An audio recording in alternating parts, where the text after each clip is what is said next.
ಇವತ್ತು ಕರ್ನಾಟಕದಲ್ಲಿ ಪ್ರಸಿದ್ಧರೋ ಅಪ್ರಸಿದ್ಧರೋ ಅದು ಜನ ಹೇಳಬೇಕು. ಆದರೆ ಪಾಕಿಸ್ತಾನದಲ್ಲಿ ಅವರು ಪ್ರಸಿದ್ಧರು. ಯಾಕೆ? ನಿಮ್ಮ ಹೇಳಿಕೆಯನ್ನು ರೆಫರ್ ಮಾಡಿ ಪಾಕಿಸ್ತಾನದ ಮಂತ್ರಿಗಳು ಮಾತಾಡ್ತಾರೆ, ಭಾರತದೊಳಗೆ ಯುದ್ಧಕ್ಕೆ ವಿರೋಧ ಇದೆ. ನಿಮ್ಮ ಫೋಟೋವನ್ನು ತೋರಿಸಿ ನಿಮ್ಮ ಹೇಳಿಕೆಯನ್ನು ಅಲ್ಲಿ ಪ್ರಸಾರ ಮಾಡಲಾಗ್ತಾ ಇದೆ.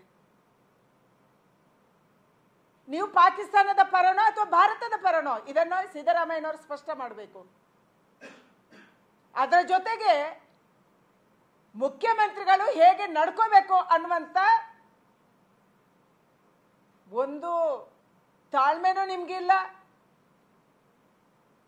ಮುಖ್ಯಮಂತ್ರಿಗಳು ಯುದ್ಧದ ಸಂದರ್ಭದಲ್ಲಿ ಅಥವಾ ಮೊನ್ನೆ ಪಹಲ್ಗಾಮಲ್ಲಿ ಇಷ್ಟೊಂದು ದೊಡ್ಡ ಪ್ರಮಾಣದಲ್ಲಿ ಕರ್ನಾಟಕದ 3 ಜನ ಗುಂಡಿಗೆ ಬಲಿಯಾದ ನಂತರ ನನ್ನ ಬಿಸ್ನೆಸ್ಗೆ GST ನೋಟಿಸ್ ಬಂದಿದೆ, ಏನ್ ಮಾಡ್ಬೇಕು ಅಂತ ಗೊತ್ತಾಗ್ತಿಲ್ಲ. ಇಮಿಡಿಯೇಟ್ಲಿ ಒಬ್ಬ GST ಎಕ್ಸ್ಪರ್ಟ್ ಹತ್ರ ಮಾತಾಡು. ಎಲ್ಲಿ ಹುಡುಕೋದು? ಬಾಸ್ ವಾಲಾ ಬಿ ದ ಬಾಸ್. ಕೂಡ ಯುದ್ಧದ ಬಗ್ಗೆ ಯಾಕೆ ಮಾತಾಡ್ತೀರಿ? ಯುದ್ಧದ ಡಿಸಿಷನ್ ಅನ್ನ ತಗೋಬೇಕು, ಯುದ್ಧ ಮಾಡಬೇಕೋ ಬೇಡುವ ಅಂತ ಡಿಸಿಷನ್ ಅನ್ನ ಸರ್ವಪಕ್ಷ ಸಭೆಯಲ್ಲಿ ಸರ್ಕಾರ ತಗೊಳುತ್ತೆ. ಅದರ ನಿರ್ಧಾರ ಮಾಡಕ್ಕೆ ಕರ್ನಾಟಕದ ಮುಖ್ಯಮಂತ್ರಿಗೆ ಯಾವ ಜವಾಬ್ದಾರಿ ಕೊಟ್ಟಿದ್ದಾರೆ? ರಾಹುಲ್ ಗಾಂಧಿ ಅವರೇ ನನ್ನ ಜವಾಬ್ದಾರಿ ಕೊಟ್ಟಿದ್ದಾರೆ? ಸರ್ವಪಕ್ಷ ಸಭೆಯಲ್ಲಿ ನೀವು ಹೋಗಿ ಕೂತಿದ್ರ? ಪಾಕಿಸ್ತಾನದವರು ನಿಮ್ಗೆ ಸಮರ್ಥನೆ ಮಾಡಕ್ಕೆ ಹೇಳಿದಾರ? ಏನ್ ನಡೀತಿದೆ ಕಾಂಗ್ರೆಸ್ ಅಲ್ಲಿ? ಅಥವಾ ಕಾಂಗ್ರೆಸ್ಸಿನ ಹೈಕಮಾಂಡ್ ನಿಮ್ಮ ಮೂಲಕ ಹೇಳಿಸ್ತಿದೆಯಾ? ಇವತ್ತು ಸಿದ್ದರಾಮಯ್ಯನವರ ಹೇಳಿಕೆಯ ಕಾರಣಕ್ಕಾಗಿ ಇಡೀ ದೇಶದಲ್ಲಿ ವಿರೋಧ ಇದೆ. ಒಬ್ರು ಪಾಕಿಸ್ತಾನ ಬಿಜೆಪಿ ಅವರಿಗೆ ಮಾತ್ರ ವೈರಿಗಳು, ನಮ್ಗಲ್ಲ ಅಂತ ಒಬ್ರು ಹೇಳಿಕೆ ಕೊಡ್ತಾರೆ, ನೀವೇನು ಮಾಡಲ್ಲ. ರಾಜ್ಯಸಭಾ ಚುನಾವಣೆಯ ಸಂದರ್ಭದಲ್ಲಿ ಗೆದ್ದ ತಕ್ಷಣ ಪಾಕಿಸ್ತಾನ ಜಿಂದಾಬಾದ್ ಅಂತೇಳಿ ವಿಧಾನಸೌಧದಲ್ಲಿ ಕೂಗು ಬರುತ್ತೆ, ಅದಕ್ಕೆ ನೀವೇನು ಕ್ರಮ ಕೈಗೊಂಡಿಲ್ಲ. ಪಾಕಿಸ್ತಾನ ಧ್ವಜಗಳನ್ನು ಹಾರಿಸಲಾಯಿತು, ನಾವೆಲ್ಲ ತ್ರಿವರ್ಣ ಧ್ವಜವನ್ನು ಹಾರಿಸಿದ್ರೆ ಜನವರಿ 26ರಂದು ಕರ್ನಾಟಕ ರಾಜ್ಯದ ಕೆಲವು ಭಾಗದಲ್ಲಿ ಇನ್ಕ್ಲೂಡಿಂಗ್ ತುಮಕೂರಿನ ಕೆಲವು ಭಾಗದಲ್ಲಿ ಪಾಕಿಸ್ತಾನ ಧ್ವಜ ಹಾರಿಸಿದ್ರು, ನೀವೇನು ಮಾಡಲಿಲ್ಲ.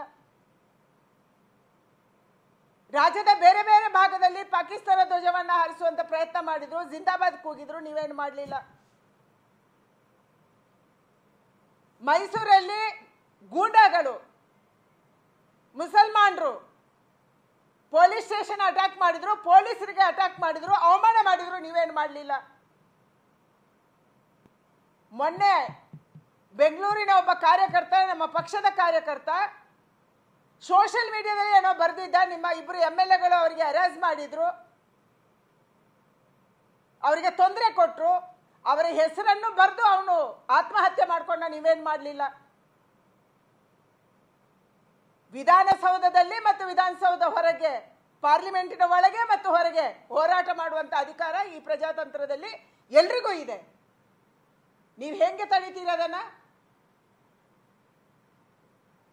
ನಿಮ್ಗೆ ಪಾರ್ಲಿಮೆಂಟ್ ಅಲ್ಲಿ ಪ್ರಜಾತಂತ್ರ ವ್ಯವಸ್ಥೆಯಲ್ಲಿ ಹೋರಾಟ ಮಾಡಬಹುದು, ಆದ್ರೆ ವಿಧಾನಸಭೆಯಲ್ಲಿ ಮಾಡಂಗಿಲ್ಲ.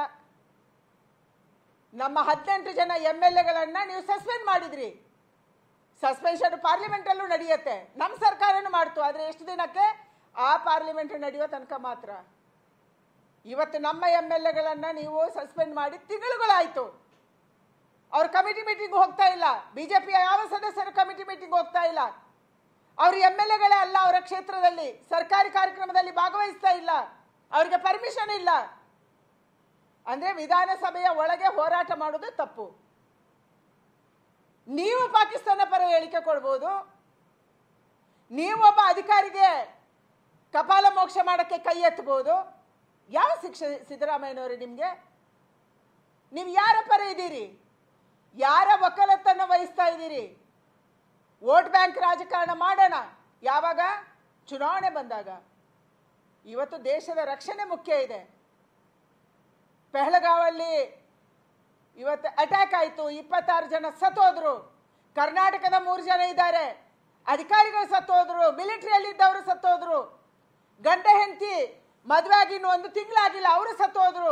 ಚಿಕ್ಕ ಮಗು ಇದೆ, ಒಬ್ಬ ಆಫೀಸರ್ಗೆ, ಇಂಟೆಲಿಜೆನ್ಸ್ ಆಫೀಸರ್ಗೆ, ಹೈದರಾಬಾದ್ ಅವರಿಗೆ ತಂದೆನೂ ಇಲ್ಲ, ತಾಯಿನೂ ಇಲ್ಲ, 3 ತಿಂಗಳ ಮಗು ಅನಾಥ ಆಗಿದೆ. ಇಂಥದ್ದು ಆದ ಮೇಲೆ ಇಡೀ ದೇಶ ಇವತ್ತು ಭಯೋತ್ಪಾದಕದ ವಿರುದ್ಧ ಮಾತಾಡ್ತಾ ಇದ್ರೆ ನೀವು ಪಾಕಿಸ್ತಾನ ಪರ ಮಾತಾಡಿದ್ರೆ ಏನು ಸಂದೇಶ ಕೊಡಕ್ಕೆ ಹೊರಟಿದ್ದೀರಿ ನೀವು? ಎಷ್ಟು ದಿನ ಈ ವೋಟ್ ಬ್ಯಾಂಕ್ ರಾಜಕಾರಣ? ಎಷ್ಟು ದಿನ ಜಾತ್ಯತೀತತೆಯ ಸೋಗು? ನಮ್ಮ ದೇಶ ಕಾಪಾಡಬೇಕು. ನಮ್ಮ ದೇಶ ಇವತ್ತು ರೈಟ್ ಟೈಮ್ ಇದೆ ಭಯೋತ್ಪಾದಕರನ್ನ ಮಟ್ಟ ಹಾಕೋದಕ್ಕೆ. ಇಡೀ ಪ್ರಪಂಚದಲ್ಲಿ ಇವತ್ತು ನಡೀತಾ ಇರುವಂಥ ಸಂದರ್ಭದಲ್ಲಿ ಭಾರತಕ್ಕೆ ಸರಿಯಾದ ಸಮಯ ಇದೆ ಭಯೋತ್ಪಾದಕರನ್ನ ಮಟ್ಟ ಹಾಕಕ್ಕೆ. ನಕ್ಸಲರನ್ನು ಮಟ್ಟ ಹಾಕುವಂಥದ್ದು ಒಂದು ಕಡೆಯಿಂದ ನಡೀತಾ ಇದೆ. ಭಯೋತ್ಪಾದಕರನ್ನು ಮಟ್ಟ ಹಾಕಬೇಕು. ಹಿಂದೂ ಅಂತ ಕೇಳಿ ಕೇಳಿ ಕೇಳಿ ಹೊಡೆದಿದ್ದಾರೆ. ನಿಮಗೆ ನೋವಾಗಲ್ಲ? ದುಃಖ ಆಗಲ್ಲ? ಎಷ್ಟು ದಿನ ನೀವು ಓಟಿನ ರಾಜಕಾರಣ ಮಾಡ್ತೀರಾ? ಓಲೈಕೆ ರಾಜಕಾರಣ ಮಾಡ್ತೀರಾ? ಸೆಕ್ಯುಲರಿಸಂ ಅಂತ ಹೇಳ್ತೀರಾ?